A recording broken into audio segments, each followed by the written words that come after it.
Para probar esta guadaña me fui a un terreno bastante temprano por la mañana, pero costó un poco de trabajo quitar bastante pasto porque estaba muy mojado debido al rocío de anoche.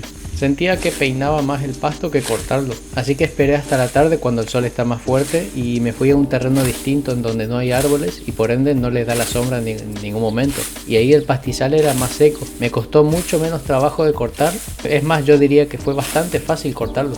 La sensación que me transmite cada vez que hago una pasada con la guadaña me gusta mucho porque se siente el corte del pasto y se siente en las manos, por supuesto, también se escucha perfectamente. Yo me atrevería hasta a decir que es casi terapéutico porque es muy relajante, en especial si es una zona tranquila. Y eso que la guadaña que hice es bastante chica a comparación de las reales, digamos, de las que se utilizan en lugares mucho más amplios. La mía en este caso mide no más de 35 centímetros, en cambio las que se fabrican y son de marca rondan los 70 centímetros por lo menos. Así que yo recomendaría que si alguien se quiere animar a hacer esto, una guadaña, se fije primero en qué material usar para la cuchilla, porque yo usé un disco de sembradora. No es la mejor opción porque es un material un poco grueso y puede llegar a pesar bastante. También es importante considerar que dependiendo de la altura de la persona necesites hacer un palo más largo. Yo en mi caso mido 1,70 aproximadamente. Medí muy bien, hice muchas pruebas en donde quedarían las dos empuñaduras, esa que está más en el centro y la otra en el extremo. Me terminó quedando cómodo, estuve